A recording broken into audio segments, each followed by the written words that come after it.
ओम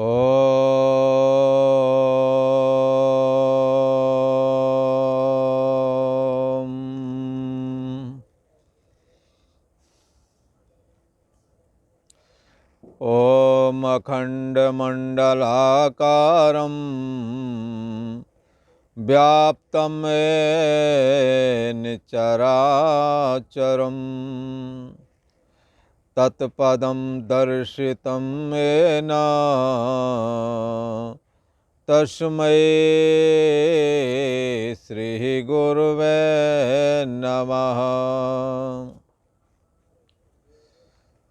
योगेश्वर श्री कृष्ण भगवान की जय।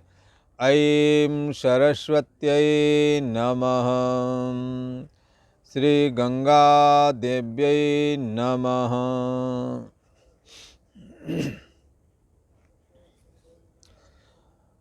पूर्व का प्रसंग एक बार स्मरण करते हैं। पूर्व में भगवान श्री कृष्ण ने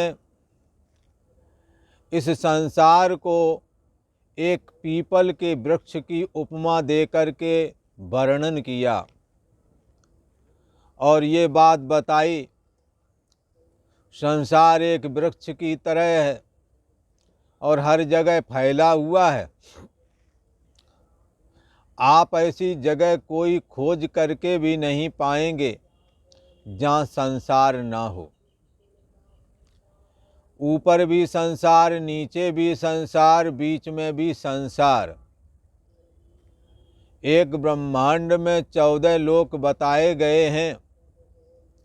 ये 14 लोक संसार रूप वृक्ष के अंतर्गत ही माने गए हैं। ऊपर वाली भूर्भुवः स्वः महाजना तपा सत्यम वाली ये 7 शाखाएं ऊपर वाली हैं। नीचे वाली पाताल वाली, बीच वाला मृत्युलोक, अतल बितल सुतल तलातल महातल पाताल करके ऐसे 7 नीचे हैं और बीच में है मृत्युलोक। तो चाहे जिस जगह आप हों, पर संसार हर जगह मौजूद है। ये बात अलग है कि कहीं संसार तो है पर दुखदाई नहीं है।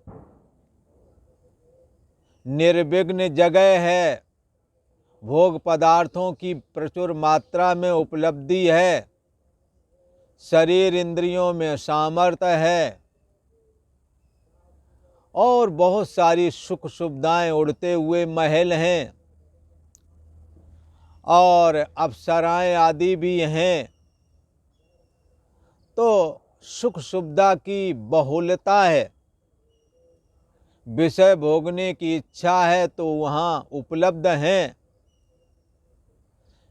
पर यहाँ की तरह ऐसा नहीं है कि आप विषय उपलब्ध है, तुम्हारे में सामर्थ्य नहीं। पर सामर्थ्य है, अब विषय नहीं। इस संसार की ये रीति है, या तो विषय उपलब्ध होते हैं तो भोगने की सामर्थ्य नहीं होती, और भोगने की सामर्थ्य है तो विषय उपलब्ध नहीं है। ऐसा भी होता है। इसी प्रकार से दोनों में से कोई एक नहीं होता। जब चना होते हैं तब दांत नहीं रह जाते हैं। कमा कमा करके जब इकट्ठा किया तो चलो भाई बढ़िया चने देखे तो क्या अब तो ये खाए नहीं जा सकते। जब दांत अच्छे थे तो इतना पैसा भी नहीं जुटता था कि ये चने खरीद करके खा लें। आज पैसा है, चना भी मौजूद है, पर दांत नहीं है। ये बात वहाँ नहीं है। ऐसा भी संसार है जहाँ सुख ही सुख है, दुख नहीं है। ऐसा भी संसार है जहाँ काम क्रोध लोभ आदि का अभाव है, पर है संसार ही। जैसे गांव देहात में फूस की हाँ झोपड़ी बना कर के लोग रहते हैं, नीचे भी मिट्टी, ऊपर से फूस फास की जो लगी रहती है उसका भी गिरता रहता है। और एक जगह यहीं ऐसी भी है शहरों में जहाँ पर मार्बल लगा हुआ है, एक जगह ऐसी है जहाँ सीमेंट का फर्श है, एक जगह मार्बल का लगा हुआ फर्श है, और कहीं कहीं तो ग्रेनाइट लगा रखा है। अब इनमें अंतर है, पर दोनों मकान ही हैं, दोनों में रहते लोग ही हैं। बताऊं, झोपड़ी में भी रहते हैं, दो चार ईंटें रखी, इधर उधर से लकड़ियां बटोर करके लाए और जला करके हाथ से रोटी बनाई और उल्टा सीधा जैसा कुछ, वो भी पेट भर के सो जाते हैं। कई मामले में तुमसे ज़्यादा खाते हैं और ज़्यादा काम करते हैं। आंखें बेशक दिखाओ, बात अलग है, डांटो वो डांट सुन लेंगे, को गुरु गुरुआएं, पर यदि वो हाथ रख दें तो हाथ उनके मजबूत हैं, तो आपको सोचना पड़ेगा कि अब आंखें ना दिखाएं। यदि उन्होंने अपना हाथ उठा लिया तो ताकत भी है, कहने का मतलब उन्हों के यहाँ भी जो वही सुख प्राप्त है जो आपको है, उनके यहाँ भी स्त्री है, बच्चे हैं, और वो भी खाते हैं। आहार निद्रा भय मैथुनम, ये वाला काम उनके अंदर में भी है जो आपके में है। पर आप का आलीशान बेड लगा हुआ है, वो अपनी चारपाई अपनी बुन लेते हैं, हाथ से बान वाली, उस पर अपना मौज करते हैं, सोते हैं आराम से। तो क्या है, तो परिवार वहां पर भी है जहां झोपड़ी है, और वही परिवार की हाँ जो झोपड़ी में विषय भोक्ता जो होता जीव, और वही भोक्ता बहुत अच्छी बिल्डिंग में भी होता है। केवल साधन का अंतर पड़ता है। वो अपनी टूटी चारपाई पर लेट के सो लेगा, गुजारा कर लेगा। आप आलीशान बेड पर करोगे जिसमें नक्काशी निकली होवेगी, बेड शीट अच्छी बिछा लोगे, पर बंधुओं विषय भोगने की रीति एक ही जैसी हर जगह है। अच्छा, एक बात और है, प्रेम ना हो, सहानुभूतिपूर्ण बर्ताव ना हो, तो ना तो झोपड़ी वाला सुख से रह पाता है और ना ही महलों वाला रह पाता है। इसलिए राग द्वेष एक ही जैसा है दोनों जगह। अंतर ये है, विचारवान है तो कहीं थोड़ा कम है, कहीं ज्यादा है। स्वर्ग आदि में राग द्वेष कम है, सुख सुविधा परक लोक तो है, संसार वो भी है जहां हमेशा सुख ही मिलता है। पर वहां के लोगों से जब पूछा, एक शास्त्र में प्रसंग आता है, एक राजा तप कर रहा था, वहां से इंद्र का दूत आया, तो उस दूत ने इंद्र के यहाँ से एक दूत आया तो कहने लगा कि महाराज तुमने बड़ा तप किया है, तुम्हें स्वर्ग की प्राप्ति हुई है। हमारे स्वर्ग के अधिपति जो कि तीनों लोकों का संचालन करते हैं, उन महाराज इंद्र ने ये आज्ञा दी है हमें कि उस राजा को हमारे स्वर्ग में लेके आओ, कि वो बड़ा पुण्यात्मा है। तब राजा ने पूछा, तुम्हारे स्वर्ग की क्या खासियत है? बोले, पहली खासियत तो यही है कि छीणे पूर्णे मर्तलोक की विसंति, पूर्ण छीण हो जाएंगे तो मृतलोक से गिरा दिए जाओगे। दूसरा ये है कि वहाँ बड़ी सुख सुविधा है, सुख का समय जल्दी व्यतीत हो जाता है राजन। वहाँ अप्सराएं हैं, उड़ते हुए महल हैं, बड़े बड़े सुंदर बाग बगीचे, मनवांछित फल फ्रूट खाने को मिल जाते हैं। अग्नि तत्व प्रधान शरीर है, इसलिए वृद्धावस्था आती नहीं है। 16 वर्ष की अवस्था हमेशा बनी रहती है जब तक स्वर्ग में रहोगे। बोले अच्छा, पर एक चीज वहां भी है जो तुम्हारे यहाँ। बोले क्या? राग द्वेष। दूसरे की उन्नति देख करके नीचे वाले की छाती जलती है, ये वहां भी चलता है, पर इतना नहीं जितना है वहां, थोड़ा है। और ऊपर वाला नीचे वाला जो स्वर्ग में रहने वाला है, उसकी सुख सुविधाएं जिसके कम पूर्ण होते हैं उसे कम मिलती हैं। जैसे आजकल लॉज और आश्रम, यहाँ हरिद्वार में आश्रम वगैरह हैं, लॉज वगैरह हैं, तो यहाँ आते हैं, कार्यालय में संपर्क करते हैं, पूछते हैं भाई मुझे रात गुजारना है तो हमारे को क्या कैसे क्या आप बताएं, आपका क्या सिस्टम है, आप रुकाते हैं अथवा नहीं? बोले रुकाते हैं। बोले फिर कैसे रुकाते हो? बोले एक रात का एसी वाला कमरा 1500 रुपये का है और हाँ और कूलर वाले का हाँ इतना रुपए का है और केवल पंखा वाले का इतना रुपये है। और कई बार गरीब गुरबा आ जाते हैं जो दे नहीं सकते कुछ और लेने की भी इच्छा नहीं होती कई बार संतों की, आश्रम के जो महंत वगैरह होते हैं, पर रखें। हाँ रखना इसलिए पड़ता है कि पहले उन इलाकों में जाते आते रहे हैं जहाँ पर वो लोग रहा करते थे। अब वो जाने पहचाने लोग हैं, उन्हें कैसे हटा दें, कैसे भगा दें? इसलिए उनको भी बरामदा आदि में जगह दे दी जाती है। तो एक ही आश्रम में कितने स्तर बन गए, एक एसी वाला, एक कूलर वाला, एक पंखा वाला, एक बगैर पंखा वाला, बरामदे में अपने आकर के लेट गए, समय गुजार के वो भी चले गए। रहना किसी ने नहीं आश्रम में, एक एक 2-4 दिन रह करके सबने अपना जितना पैसा दिया वो के निकल जाना है। बंधुओं ऐसे ही लोकांतरों में भी है। एक ही देखो रात गुजारी उसने भी जो एसी में रहा है, और रात बरामदा में लेटा रहा उसने भी गुजारी, थोड़े मच्छर बच्चर खाए पिए, कोई बात नहीं, अपने जैसे तैसे थोड़ा मोड़ा सोसा लिया और सुबह सोमवती अमावस्या का स्नान किया और साधुओं के दर्शन किए, जहाँ तहाँ थोड़ा मोड़ा सत्संग किया और घर चले गए। उन्होंने भी कई मामले में वो काफ़ी कर लेते हैं। और वीआईपी वाले गए, उन्होंने यहाँ खाया वहाँ हर की पौड़ी गए, बोले समोसे अच्छे वाले कहाँ मिलते हैं, खाए पी लिए।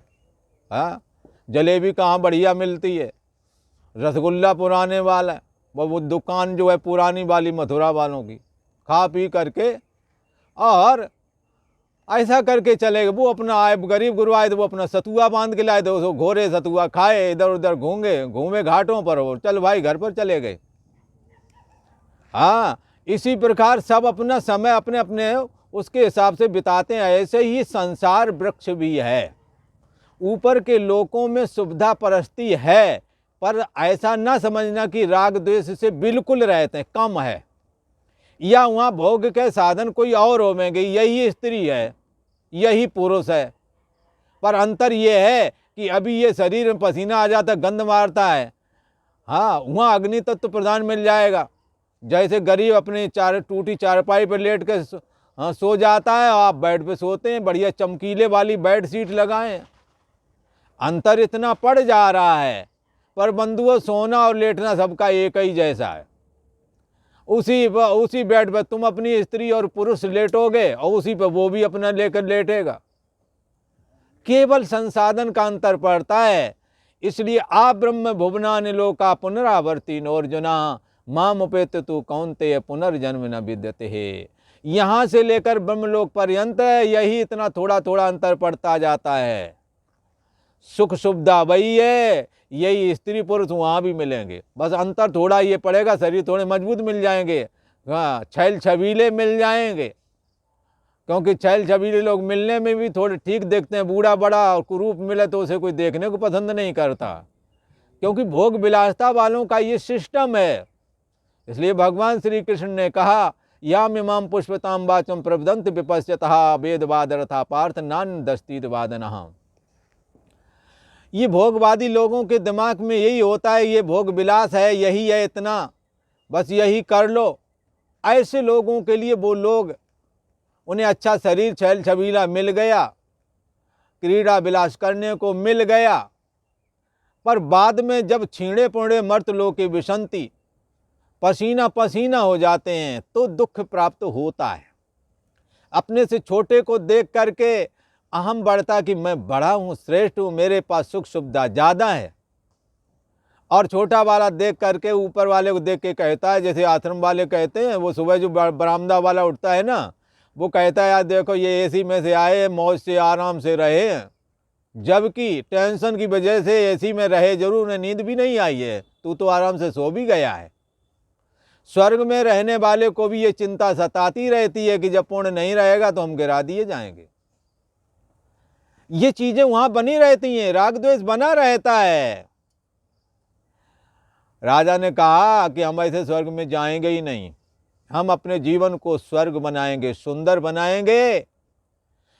ये संसार ही है। इसलिए भगवान श्री कृष्ण ने कहा, अरे साधको, अरे भक्तों, तुम ब्रह्मलोक तक जितने लोग ऊपर के हैं बड़े सुख सुविधा परक हैं, और ब्रह्मलोक तो जरा मरण से रहित बताया गया है। स्वर्ग में जरा मरण, जरा तो नहीं पर मरण है। जब पुण्य क्षीण हो जाएगा तो वहां से गिरा दिया जाता है।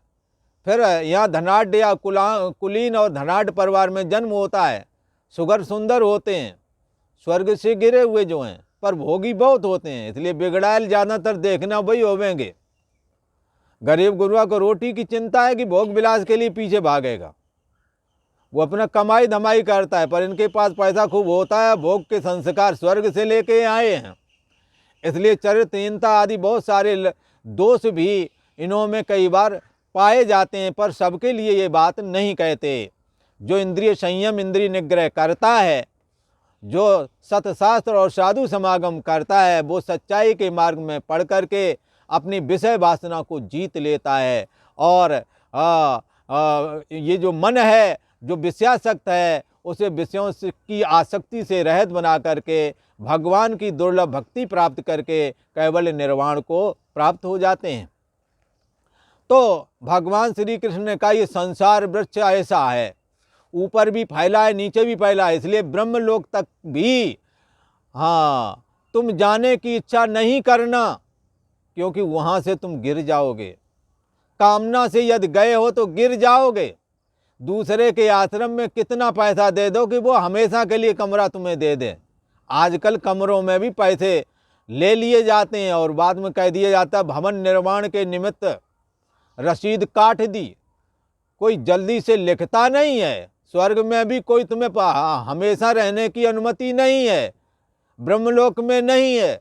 एक बात जरूर है, यदि पूरे समर्पित गुरु महाराज के हो जाओ तो गुरु महाराज कह देंगे, हाँ रहो महाराज, यहाँ आराम से सेवा करो, तो आजीवन भी रहते हैं।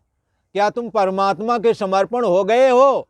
जिन्होंने ये सारे लोक बनाए हैं उन परमात्मा श्री हरि विष्णु भगवान श्री कृष्ण की उपासना करने वाला भगवान का भक्त यदि कामना से युक्त है तो उसे ब्रह्मलोक या वैकुंठ लोक की प्राप्ति होवेगी। गोलोक धाम की प्राप्ति जो होवेगी वो वहाँ स्थायी रह सकता है, क्योंकि वो भगवान का भक्त है, आजीवन के लिए समर्पित हुआ है। इसने विषय भोग की चाह रखी ही नहीं। इसलिए सदा सुखी जे चाहे शरण राम की ले। भगवान की शरण ग्रहण करने से तुम्हें भगवान के लोक में हमेशा रहने को मिलेगा। और जब भगवान अपने निर्गुण निराकार स्वरूप में होवेंगे तब आप भी उनके साथ निर्गुण निराकार स्वरूप में होकर के केवल निर्वाण को प्राप्त हो जाते हैं भगवान के भक्त। तो इस प्रकार से ये संसार रूप वृक्ष जो है ऊपर भी फैला है और नीचे भी फैला है। नीचे यहाँ 7 लोक नीचे जमीन में भी बताए गए हैं, और बीच वाला मृत्यु लोक तो देखते ही हो। तो इस प्रकार से जहाँ भी इसलिए तुलसीदास जी ने कहा, गो गोचर जहाँ लग मन जाई, सो सब माया जानो भाई। जहाँ तक तुम्हारी इंद्रियां देख सकती, जहाँ तक मन सोचता है, 14 ब्रह्मांड के 14 लोकों के विषय में उन्होंने जाने के लिए जो कुछ ये सब मायक लोक हैं, माया के बनाए हुए हैं, प्रकृति के बनाए हुए हैं। जैसे मृत्यु लोक है वैसे वो भी लोक है, पर अंतर इतना ही पड़ता है जैसे कि एक गांव में रहने वाला झोपड़ी वाला आदमी, उसके भी धनपुत्र स्त्री आदि हैं, और बम्बई में बहुत बड़ी कोठी बंगला बना के रहने वाले जिनके नौकर चाकर हैं, उनके भी पत्नी बच्चे ही हैं, कोई अलग नहीं है। वो अपने हिसाब से रहते हैं, वो अपने हिसाब से रहते हैं। हाँ, वो झोपड़ी वाला आएगा तो उसकी आंखें चौंधिया जाएंगी, लंबी गाड़ियाँ, ये वो फलाने नौकर चाकर, हाँ मेकअप दुनिया भरे की, ये देख करके बस ऐसा ही अंतर है दूसरे लोकों का भी। इसलिए भगवान श्री कृष्ण ने कहा, तुम किसी भी लोकांतर में जाने की इच्छा मत करना यदि तुम्हें परमात्मा की प्राप्ति करनी है। क्योंकि जहाँ जाओगे, जो तुमने सुना है, जो शास्त्रों से भी सुना है, जिसको देखा है, हाँ, जिसका तुमने मनन किया है, ये सब मायक है, माया के बनाए हुए लोक हैं। इसलिए मेरे अलावा और कोई वस्तु स्थायी नहीं है। इसलिए परमात्मा की भक्ति से बढ़कर के और कुछ नहीं है। यदि तुम्हारे अंदर विषय भोग की कामना भी है तो भी भक्ति करो। भगवान कृपा करके तुम्हें अपने लोकांतरों में या अथवा ऐसी जगह पहुंचा देंगे कि भोग विलासता भी निवृत्त हो जाएगी, मन में चाह जाती रहेगी। जैसे कि रामचरितमानस में आता है कि काकभूषणी जी ये नारद जी के विषय में कि पिछले जन्म में मन से सकल वासना भागी। जब यहाँ से गए तो मन से सारी वासना भाग गई। नारद जी ने जब माता जी उनकी मर गई तो अपना साधु हो गए, बोले छुट्टी हो गई, अब निश्चिंतता से भजन करेंगे। तो कहते मन से सकल वासना भागी, न भोग की वासना, न धन की, न किसी वासना नहीं रहेगी, केवल राम चरण रति लागी। केवल परमात्मा के चरणों में ही रति प्रीति उत्पन्न हो गई और कुछ नहीं चाहिए। भगवान श्री कृष्ण कहते हैं ऐसा करने वाली, ऐसी उपासना करने वाले जो साधक लोग हैं, जो भक्त लोग हैं, जो जिज्ञासु लोग हैं, यदि वो जावें तो वो भी अपना संस्कार ले जाते हैं। कौन सा संस्कार? भक्ति वाला। ये भक्ति वाली वायु उनके साथ है, वो उड़ा के ले जाएगी उसे। बंधुओं, जिन्होंने घर गृहस्थी के काम किए, उन्होंने बड़ा मेहनत से जीवन गुजारा है और बड़े आजीवन मेहनत करते करते बच्चों को पढ़ाया लिखाया, पालन पोषण किया। ये संस्कार रूप वायु एक बन गई, ये इसे अंतिम समय में उड़ा के ले जाएगी जिसके योग्य ये होगा। ठीक है। और इसी प्रकार से तमोगुणी संस्कार रूप वायु, निद्रा प्रमाद आलस्य के संस्कार, और इसी प्रकार से तमोगुणी में मादक पदार्थों का जो सेवन करते हैं और मादक पदार्थ बुद्धि को जड़ बना देते हैं, ऐसे मादक पदार्थों की संस्कार वाली वायु उनके साथ में है। और बंधुओं, जैसा संस्कार बनाओगे, सतोगुणी भगवान की ज्ञान वैराग भक्ति वाले संस्कार रूप वायु, रजोगुणी रजो रागात्मकम विद्धि तृष्णा संग समुद्भवम, आसक्तिपूर्ण जीवन, स्वार्थी जीवन और तृष्णा हृदय में बसी हुई है, दिन रात किया, सुखी कभी हुए नहीं और जलते रह गए जीवन भर, तृष्णा सांपिन कहीं नहीं जा रहा। ये एक रजोगुणी संस्कार अर्जित किया है, ये रजोगुणी वायु एक बन चुकी है आपके हृदय में। आप जब शरीर छोड़ेंगे तो ये तुम्हें उड़ाएगी। शरीर जब तुम्हारा नहीं रहेगा तो परिच्छिन्न व्यक्तित्वपना रूप जो जीव भाव है, जिसको पुरुषका कहते हैं, उसको ऐसे संस्कार अर्जित करने वाला उड़ा के ले जाएगी। मनुआ तो पंछी हुआ, उड़ के चला आकाश। कैसे आकाश में ये मनुआ उड़ता है? मनुआ का मतलब मन, जीवात्मा। आकाश में उड़ करके चला, कौन सी वायु लेकर? स्वार्थी जीवन वाली, तृष्णा वाली, राग द्वेष वाली, आसक्ति वाली, मोहात्मक, हाँ, मोह से जकड़ करके जो छोटी छोटी बातों में झगड़ते रहे। अब उन्होंने जब इस मोह का त्याग कर दिया, आसक्ति छोड़ दी और भगवान की भक्ति करने लगे, भगवान के अर्पण बुद्धि से सारे कर्म किए, सतोगुणी संस्कार बना, उसकी भी वायु बनी। और उस वायु ने, मनुआ तो पंछी हुआ, जब निकला पंछी, इस तन, ये तन क्या है? एक पिंजड़ा है, इस पिंजड़े में एक पंछी है। एक पंछी है, कौन? जीवात्मा रूप पंछी है। हाँ, जब ये पंछी निकल जाता है तो खाली पिंजड़ा पड़ा रह जाता है। अच्छा, कैसे? निकल गया, फिर ये क्या करता है? उड़ता है आकाश में। कैसे? मनुआ पंछी हुआ, कौन सी वायु के माध्यम से उड़ता है। अब ये इसने भगवान के ज्ञान वैराग भक्ति के संस्कार अर्जित किए, निष्कामता के संस्कार अर्जित किए, जो भी कर्म किए परमात्मा के अर्पण बुद्धि से किए, अपने माता पिता बुजुर्ग साधु संत आदि की सबकी सेवा करता रहा, तो इसकी एक संस्कार शतोगुणी वायु बनी, वो इसको उड़ा ले जा रही है। भगवान श्री कृष्ण यही बता रहे हैं किस प्रकार से ये जीवात्मा अपने संस्कार वशात और ये लोक लोकांतर में गमन कर जाता है। ये गीता का 15वें अध्याय का 8वां श्लोक है, जिसमें इस बात को बताते हैं, शरीरम यदवाप्नोते यच्चाप्युत्क्रामतेश्वरा गृहीत्वैतानि संयाते वायुर्गंधा निवासयात। कहते हैं भगवान श्री कृष्ण, वायु आकाशात गंधात एव ईश्वरः अपि यत उत्क्रामति मति उत्क्रामति उत्क्रमण करते। अच्छा, कैसे? जब इस शरीर से जीवात्मा निकलता है तो कैसे निकलता है?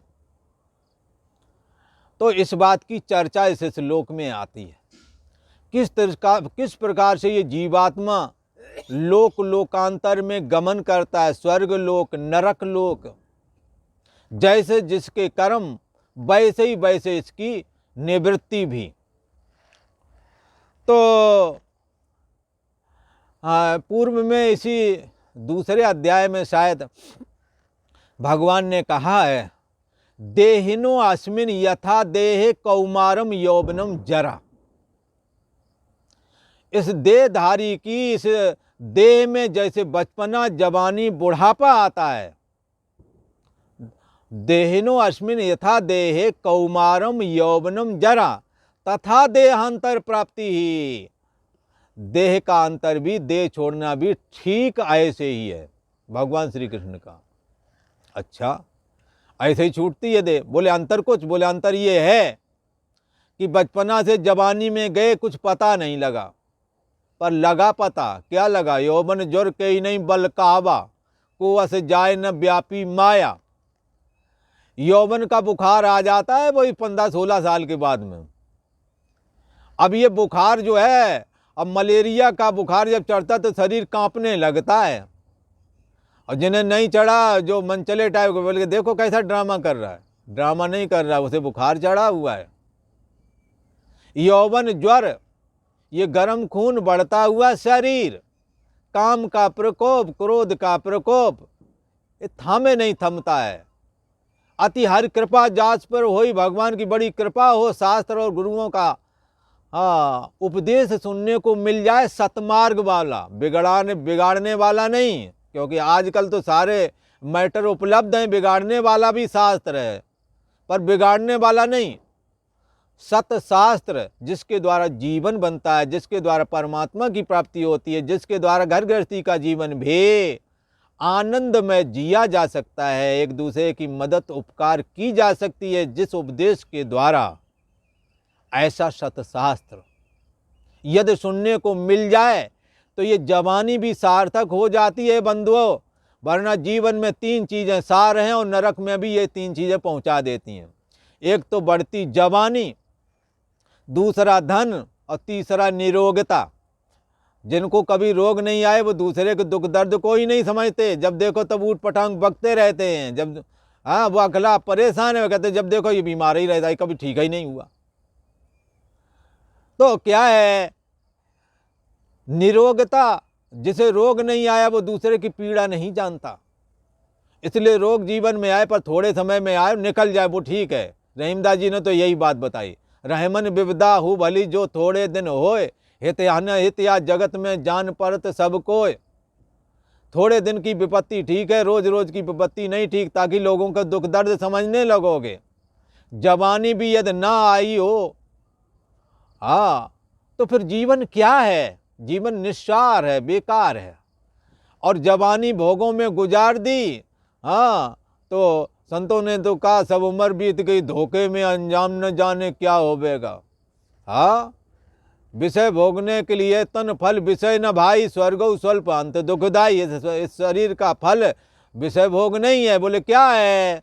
हाँ, यह तन भवसागर को बेरो, ये भवसागर पार करने के लिए बेड़ा की तरह मिला है, इसलिए इसे परमात्मा की भक्ति में लगाओ। तो किसी संत ने कहा कि बालापन से हरि भजय और जग से रहे उदास, तीर्थ आशा करत हैं कब आवे मेरे पास। बालापन से अगर भगवान की भक्ति की जाए, अर्थात जवानी से भक्ति चालू कर ली जाए, तो जवानी सार्थक हो जाती है। वरना जवानी में वो काम हो जाते हैं, सैकड़ों जन्म लेकर के उनका भुगतान करना पड़ता है भाई। ऐसे गंदे कर्म बन जाते हैं, यौवन का बुखार बड़ा खराब होता है। इसलिए अपने बुजुर्ग माता पिता और सज्जन पुरुष हैं, उनकी बात मानो, उनके कहे बताए हुए रास्ते पर चलो, उनकी सेवा करो, उनके काम में आओ, जीवन सार्थक हो जाएगा। भोग और मोक्ष दोनों प्राप्त होवेंगे। वरना मनमानी करोगे, माँ बाप के भी बुरे हो जाओगे, मनमाने आचरण करके जहाँ तहाँ फंसोगे जा करके, पर बाद में कोई सहारा देने वाला बचता नहीं, जीते जी जीवन नरक हो जाता है। हमें इससे बचना चाहिए।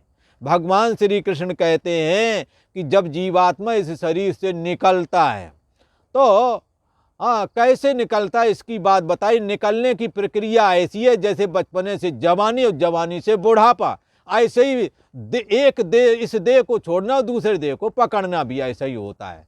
पर अंतर थोड़ा ये कष्ट प्राप्त होता है, जिसने जैसे कर्म किए उसके अनुसार मृत्यु के समय कष्ट प्राप्त होता है। इसलिए ये प्रक्रिया कुछ अलग सी लगती है। जबकि जैसे बचपना गया हम कभी नहीं रोए, जवानी में आ गए, जवानी गई बुढ़ापा आ गया हम कभी ना रोए। ऐसे ही देहांतर भी हो रहा है। अंतर्यामी आत्मा बालक में जो था वही बालक चला गया और उसी में फिर जवानी दिखने लगी, जवानी चली गई, बुढ़ापा दिखने लगा, बुढ़ापा, बाला शरीर और बुढ़ापा दोनों जाएंगे, पर अंतर्यामी आत्मा बचेगा, क्योंकि दूसरा शरीर लेना है। अगर अंतर्यामी आत्मा ना बचे तो कौन शरीर लेगा? इसलिए अंतर्यामी आत्मा का प्रतिबिंब जीवात्मा, इसको पुरुषका भी बोलते हैं। पुरुषका फिर एक बात समझ लो, मन बुद्धि चित्त अहंकार और शब्द स्पर्श रूप रस गंध, ये 8 चीजें पुरुषका कही जाती हैं। हाँ, ये पुरुषका रूप जीव इस शरीर से निकलता तो मरण मूर्छा को प्राप्त होता है, और मरण मूर्छा को प्राप्त होते हुए असह्य वेदना के कारण ये मरण मूर्छा आती है और निराधार आकाश में पुरुषका जड़ीभूत हो जाती है। जैसे पानी माइनस में चला जाए तो बर्फ बन जाता है, फिर किसी के पीने काबिल नहीं रह जाता। ऐसे ये बंधुओं, ये जीवात्मा जब निकलता है तो जड़ अपार जड़ता को प्राप्त होकर के निराधार आसमान में रुक जाता है, ठहर जाता है। पर कुछ समय के बाद में इसको चेतना जागती है पूर्व के कर्मों के अनुसार। किसी ने कहा महाराज ये कैसे जागती होगी? ऐसे ही जागती है जैसे आज शाम को ये सोच करके सोए थे कि सुबह उठ करके दुकान जाऊंगा, दुकान से फिर बैंक जाऊंगा, और बैंक से फिर जाएंगे सब्जी खरीदेंगे, फिर कपड़े वाली दुकान पे जाएंगे, फिर बच्चों की फीस आदि देंगे। ऐसा ये काम हमने कल करना है। तो आज जब जागते हैं तो वो काम चालू कर लेते हैं। सुबह किसने जगाया? वो कल की जो प्लानिंग थी ना, उसने समय बोले 4 बजे उठ जाना चाहिए। तो जो अपने काम के पक्के हैं ना, उन्हें अलार्म लगाने की ज़रूरत नहीं पड़ती। आज भी आप देखो झांक के अपने जीवन में, आपका अगर दिल करेगा मैं 4 बजे उठ जाऊं तो 4 ही बजे उठ जाओगे, क्योंकि आपका संकल्प आपने भर लिया था सोने से पहले ही अपने दिमाग में कि मुझे 4 बजे उठना है। और 4 बजे उठना है तो देखना आप 5 मिनट पहले ही उठ जाओगे 4 बजे से। कुछ ऐसा होता है। ऐसे ही जो जीवन भर किए हुए कर्म हैं, ये संकल्प के रूप में मन में विद्यमान है और मन जड़ीभूत हो गया है। जीवात्मा रूप मन जड़ता को प्राप्त हो गया है। पर वो जीवन भर जो कर्म किए हैं वो कर्म तुम उसके अंदर बैठे हैं, वो नहीं चैन से बैठने देते। जैसे शाम का किया हुआ संकल्प कि मैं 4 बजे उठूंगा, मन में जो सोच लिया तो सुबह 4 बजे उठ जाता है आदमी। हम उन्हों की बात नहीं कहते जो नींद की गोली खा लिया और किसी कारण बता दो उन्होंने उठना तो है ही नहीं, कोई हम 4 बजे उठेंगे, उठना ही नहीं है। हाँ, एक कहता था अम्मा वो हमारी लालटेन में, तो उस समय पुराने ज़माने में बिजली तो थी नहीं, तो लालटेन रखते थे, उसमें मिट्टी का तेल डालते थे, दिया जलाते थे, उसी से पढ़ते थे। तो कहा अम्मा तेल डाल देना और कल मैं 4 बजे उठ करके पढ़ूंगा। और अम्मा और पप्पा दोनों जानते थे इसने कुछ करना तो है नहीं, फालतू में कर रहा है। खैर उन्होंने डाल दिया। अब वो सुबह जब हो गया, सब लोग उठ गए, तब बाबा उन्होंने उठाया जाके, मम्मी ने उसकी, अरे उठ जा, अब तो 8 बजने वाले हैं। तो जिन्होंने उठना है उनकी बात नहीं, जिन्होंने उठने का संकल्प है, जो पक्के हैं, उनको तुम देखो जीवन में, उन्हें अलार्म की जरूरत नहीं है। पुरुषका जो सो गई है उसके अंदर जीवन भर के संस्कार हैं, और कोई ना कोई इरादा था, सतोगुणी था, उसे क्या ये इरादा था मैं भगवान की भक्ति करूंगा, ये मर भी गया तो मुझे नरक न जाना पड़ेगा, भगवान की कृपा हमारे साथ है, हमने गंदे काम नहीं किए, भगवान हमारे साथ अच्छा ही करेगा, ऐसा सोच के मर गए। वो जैसे ही जड़ी भूत पुरुषका जागी, उसे लगा भगवान के दूत आ रहे हैं, क्योंकि संकल्प है ना उसके जीवन का, पूरे जीवन का, और मुझे बड़े प्यार से ले जा रहे हैं, और सुख सुविधा परक स्वर्ग आदि में मुझे रोका है, और इतने समय रहना है, इतने समय के बाद में तुम्हारों को पुनर्जन्म लेना पड़ेगा। ऐसी चर्चाएं उन्हें समझ में आने लगती हैं। उन्हें लगता है इंद्र के भेजे हुए दूत मुझे लिए जा रहे हैं। जो कामना युक्त अच्छे कर्म करते थे उन्हों को, और जो निष्काम होकर भगवान की भक्ति में तल्लीन थे, साधना में तल्लीन थे, उन्हें लगता है कि अब मैं वैकुंठ धाम को, भगवान श्री हरि के लोक में जा रहा हूँ, जहाँ से पुनः हमें वापस नहीं आना पड़ेगा। मैं भगवान के चरणों में लीन हो जाऊँगा। मैं भगवान की भक्ति करके भगवान का जो अंतर्यामी स्वरूप है, जो समस्त जगत का आधार है, उसमें लीन होकर के कैवल्य निर्वाण को प्राप्त होकर के भगवान ही हो जाऊँगा। ये इनकी पुरुषका जाग रही है। एक रजोगुणी गया था, वो जीवन भर मैं ये कर लूँ, मैं वो कर लूँ। एक ऐसा गया जिसका विवाह नहीं हुआ, तो जीवन भर कहता रहा अरे हमारा विवाह करा दो। मैं एक बार गली में जा रहा था, एक आश्रम से एक चौकीदार निकला, बड़े प्यार से प्रणाम नमस्कार किया, बोले महाराज जी। बोले हमने हाँ। बोले हमारा ब्याह का जुगाड़ करवा दो। मैंने कहा हमारा ही नहीं हुआ है। हाँ, मैं तेरा कहाँ से करा दूँ? हाँ, मैं खुद ही ऐसा ही रह गया हूँ। अब साधन भजन तपस्या भगवान की कृपा से हो जाए तो बड़ी शुक्रिया है। हाँ, तो अब ऐसे लोग अगर मर जाएं तो फिर उनकी पुरुषका जागेगी तो क्या करेंगे? तो उनका ये संस्कार है, उन्हें घर गृहस्थी के जीवन में खींच के लाएंगे, और उन्हें भगवान उनकी कामना के अनुसार भी कोई ना कोई शादी विवाह वाले काम उनके संपन्न हो जाएंगे। तो ये पुरुषका जगती है, ऐसे पूर्व के संस्कार के अनुसार पुरुषका जाग जाती है, और पुरुषका जाग जाने के बाद में और अपनी वासना के अनुसार, गंदी वासना है तो उन्हें नरक के दूत यमराज के भेजे हुए हैं ऐसा लगता है, और वो नरक जाते भी हैं। और स्वर्ग इसी प्रकार से धर्मात्मा पुण्यात्मा जो गए हैं, उन्हें लगता है इंद्र के दूत आए हैं और मुझे स्वर्ग ले जा रहे हैं। भगवान की भक्ति और साधना वाले लोग हैं, उन्हें लगता है मैं वैकुंठ धाम जा रहा हूँ, या शिव उपासक उन्हें लगता है मैं शिवलोक जा रहा हूँ, या दुर्गा के उपासक उन्हें लगता है मैं शक्ति लोक जा रहा हूँ। इस तरह का उनको अनुभव में आता है। तो ये कौन ले गया? आपने जैसी संस्कार रूपी वायु इकट्ठी की है, वही आपको ले जा रहा है। भगवान श्री कृष्ण कहते हैं शरीरम यद्वाप्नोति यच्चाप्युत्क्रामति तीसरा, जय वायु गंध के स्थान से गंध को ग्रहण करके जैसे ले जाता है। इधर पूरब की उधर से पूरब साइड से हवा आ रही तो उधर एक बगीचा लग रहा, तो खुशबू आई। बोले अरे ये खुशबू आई कहाँ से आई? बोले पीछे से आई, बगीचा से लेके आई। ऐसे ये जीवात्मा भी संकल्प से जाता है आपके कर्मों के संस्कार वसात। जैसे वायु आकाश के स्थान से गंध को ग्रहण करके ले जाती है, हाँ, गंध को ग्रहण करके जैसे वायु ले जाता है, अच्छा वैसे ही इस शरीर में भी, इस शरीर का जो स्वामी है जीवात्मा, जिसको हमने पुरुषका करके समझाया है, हाँ, तो उसी प्रकार से देह का स्वामी, शरीर का स्वामी जो जीवात्मा है, वह जीवात्मा भी जिस शरीर में है उसका तो त्याग करेगा। जिस शरीर का त्याग करता है उससे जब निकलता है तो क्या लेके जाता है? तो सुन लो, एतान गृहीत्वा, हाँ क्या, मन बुद्धि चित्त अहंकार शब्द स्पर्श रूप रस गंध, इनके संस्कार लेके जाता है। मन तो जड़ीभूत हो जाता है, शब्द नहीं होता, शब्द का संस्कार होता है, स्पर्श नहीं होता, स्पर्श के संस्कार होते हैं। इसीलिए जैसे ही शरीर मिलता है बालक स्तनपान करने लगता है, क्योंकि पिछले जन्म में कितने जन्म में स्तनपान करता रहा भला। तो स्पर्श का सुख मिलता है बालक को भी। ये संस्कार कहाँ से आए? आंखों के सामने कोई दिखता है तो गौर करके देखने लगता है, ये देखने के संस्कार पहले से लाया है। शब्द स्पर्श रूप रस गंध, हाँ, और मन बुद्धि चित्त अहंकार एतान गृहीत्वा, इसको लेकर के, हाँ, चाहे यत शरीरम अवाप्नोति, जिस शरीर की इसको प्राप्ति हो, हाँ, जिस शरीर को, हाँ, ये जीवात्मा प्राप्त होता है। पापात्मा होगा नारकीय शरीर मिलेगा नरक की यातना झेलने के लिए, पुण्यात्मा होगा स्वर्ग भोगने के लिए स्वर्ग का शरीर मिलेगा अलग से, क्योंकि इस शरीर के द्वारा तुम स्वर्ग का सुख भी नहीं भोग सकते। इस शरीर में इतनी सामर्थ्य कहाँ है कि उसके वहाँ के अपार भोग तुम भोग सको, इसलिए वहाँ का शरीर भोगने के लिए अलग मिलता है।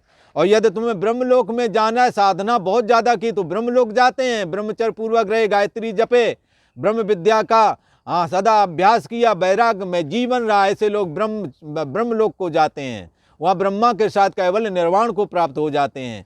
ऐसे लोग भी अपनी पुरुषका के साथ ब्रह्मलोक वाले शरीर को प्राप्त होता है, वो अतिशय उत्कृष्ट शरीर होता है। तो कहते हैं जिस शरीर को ये जीवात्मा प्राप्त होता है, हाँ, तो क्या कहते हैं, जिस उसमें ये 8 चीजें लेकर के चला जाता है। भगवान श्री कृष्ण एक कह रहे हैं, एक बार फिर श्रवण करें, वायु गंध के स्थान से गंध को जैसे ग्रहण करके ले जाता है, वैसे इस शरीर का स्वामी जो जीवात्मा है, वह जीवात्मा भी जिस शरीर का त्याग करता है, उस शरीर से मन सहित इंद्रियां, शब्द स्पर्श रूप रस गंध, ये इंद्रियों के विषय हैं, और मन बुद्धि चित्त अहंकार, ये इनको ग्रहण करके फिर जिस शरीर को प्राप्त होता है उसमें ये सब लेकर चला जाता है। इसलिए बालक में काम क्रोध लोभ आदि राग द्वेष नहीं दिखता है, पर लोग कहते हैं सयाना होने दो, इसमें जो भी होगा सामने आएगा, सब कुछ दिखेगा। इस प्रकार से ये जीवात्मा शरीर का त्याग करता है, दूसरे शरीर में चला जाता है। ये बात भगवान ने क्लियर की। और आज इतना ही। ओम शांति शांति शांति।